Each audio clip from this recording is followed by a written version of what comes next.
Hey guys, it's Rob, Hillis Family Farms, coming at you at midnight here in Colorado. A very rainy, cold midnight.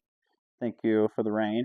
But anyhow, I got off work, so I got to feed everything. They got to eat no matter what, whether you get off at work at 5 or you get off at midnight. So this is the life.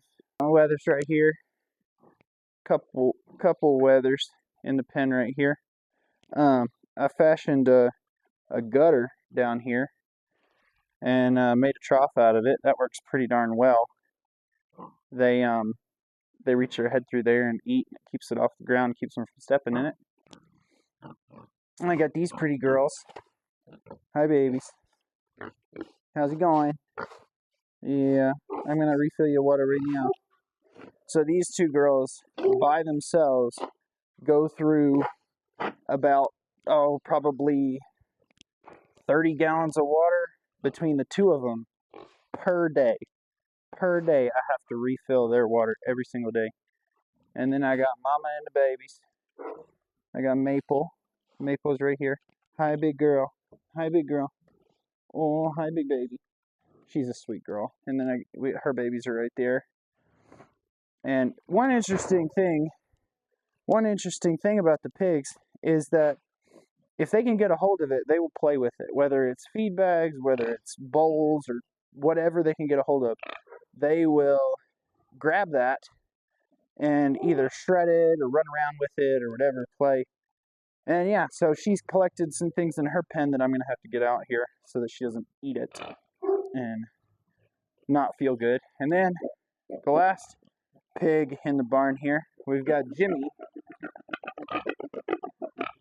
Yeah, he is probably the most beautiful creature you've ever seen in your life, I would imagine. But Jimmy is actually here temporarily. The farmer that he belongs to is currently building a pen for him, something to contain him.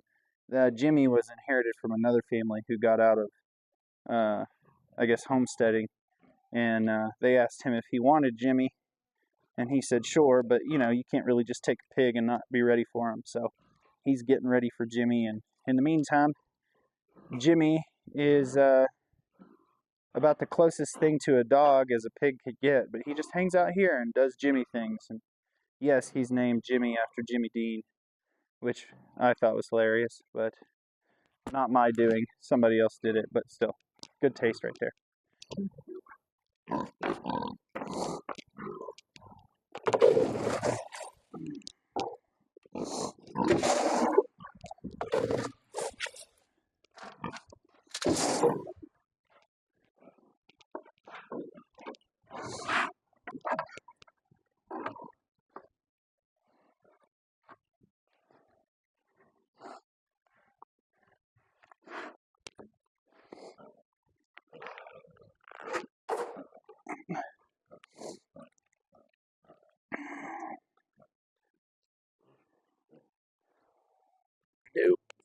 To keep it from making a mess on top of this bale, I'm going to see if I can push this bale off, and hopefully Trooper will stay out of the way so that he doesn't get squashed and become part of the dirt. Come here, buddy.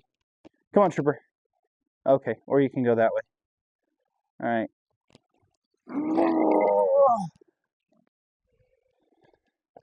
These things weigh between 650 to 700 pounds a piece.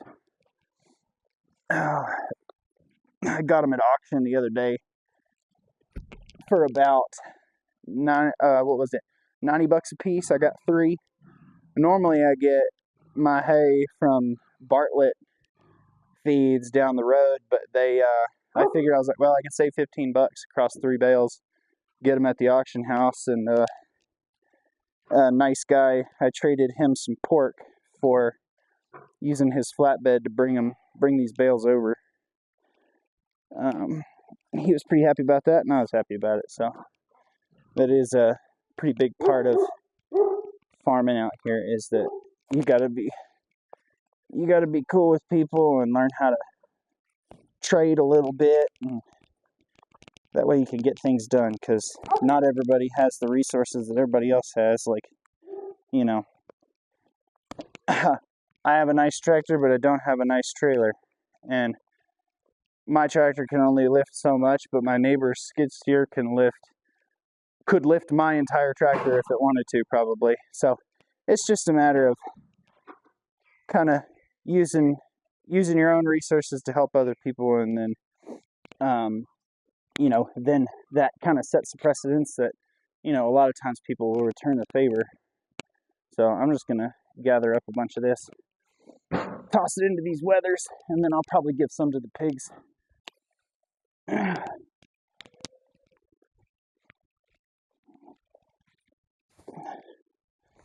Just some fresh bedding for Mama, and then I'll give Jimmy a little bit. This hay, it really helps. It helps, just like any bedding, it helps keep the pen from getting too muddy or whatever when the pigs are rooting around. Give a little bit to the girls too.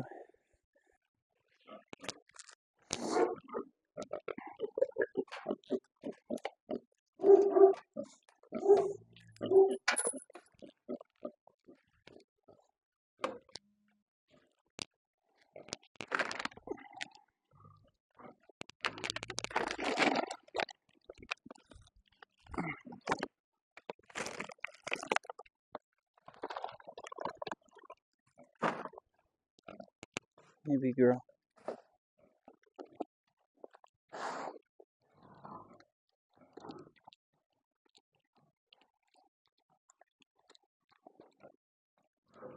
Big Mama. It's always important to spend time with them, especially when they're young, because it really helps to teach them that they can. Really helps to teach them that they can trust you. It's like, see right here, Maple. She could care less what I do right now as long as I'm loving her. She's a sweet girl. When she had these piglets, oh shoot, had to been maybe almost a month ago now. She was getting upset if I tried to get up and leave the pen when she was in labor. She would get all upset and out of shape if I left her side, which was pretty neat to me. She's got a lot of faith and trust in me. And this is our first pig before we got the other girls. But she's pretty awesome. She's a good mom too. She takes good care of these little guys. And boy, she made some pretty little piglets too. This one right here in the middle, I believe that's the male. He's the largest one. And then I've got the spotted female and then the solid black female. And then the other male, he's in the house living his best life. He's nearly the same size as these given his circumstances, but he's doing good. My wife's had him in laser muscle therapy. Basically, they do some kind of laser therapy on his muscles because he's got something inflammatory going on. I honestly couldn't tell you much about it, but the laser is working. He's gotten to the point where the last 2 days, probably 3 days into therapy, he's able to walk on all 4 legs, which is huge.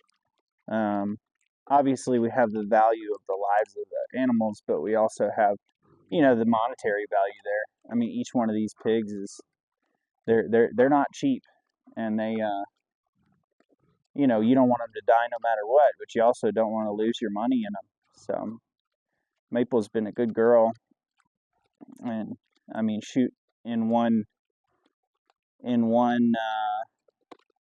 breeding, she's more than paid for herself. Well, final thoughts here. So I was hoping to come out here tonight and fix this pig pen to keep these little piglets from running around pretty much all over the property. They don't leave the property, but I'll turn around and they're in the garage, or I'll turn, we'll see them run across the backyard. They haven't left the property. They like to stay close to Mom, but they're getting more bold every day as they grow. So if you look at their pig pen right here, the bottom is all slatted, or not slatted, my mistake. The walls are just wood 2x6s. This was originally a horse pen. but now there's pigs in it. And so I was thinking, I was like, well, I can just put a 2x6, or not a 2x6, but a piece of plywood or something to keep the piglets from running out of there, because the other side over there, you can kind of see through the pen. That's like a welded wire gate, one of those wire filled gates that I bolted onto the side right there, so they can't get out that way. And then so I was like, well, I'll just get some plywood, put some plywood up right there, kind of like I made over here. You can see I made this pen for these girls over here. But then I realized, as I was pondering and trying to plan my route with this pen, I realized that this gate is, I mean, kind of self-explanatory. So I would either have to replace this gate with like a wire-filled version, or attach wire to it or something. If you know anything about me, I like things to be designed for what they're being used for. I know that we don't get to choose that route a lot on the farm, because we kind of got to make do. But at the same time, like, I might have another gate around here that fits it, but it's just not going to be a real quick project. The previous people who hung this gate before we bought the property, they hung both of the gate pins pointed up, and somebody in the comment section can tell us why that's incorrect.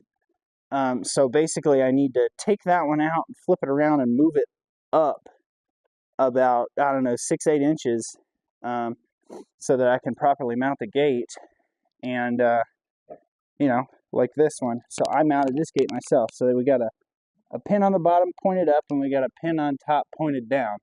And this wire-filled gate is probably what we're going to be looking for these guys over here. The other option, instead of modifying this entire pen for piglets, is I have this pen that Jimmy is currently in. Say hello to Jimmy again. And this pen has this wire fence material. This is like construction fencing that I got at an auction, and I've just like bolted this to the wall all the way around this pen, so they can't dig underneath. And piglets definitely could not get out of that. So with the fact that this pen is already got the wire all the way around, and then also having a wire-filled gate, I might need to do something right here to keep them from getting out through that crack.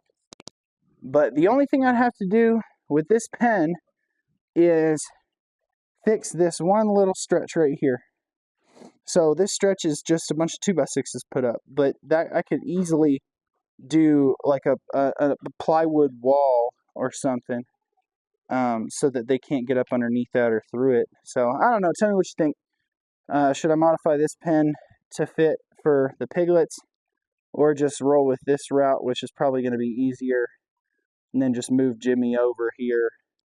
Or should I should probably pig-proof both of them, because I don't think the pigs are going anywhere anytime soon, and we've got to grow out these piglets, which is going to take some time.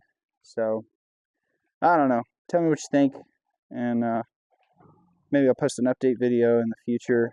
I appreciate you guys for coming out to the barn with me. It was short but sweet.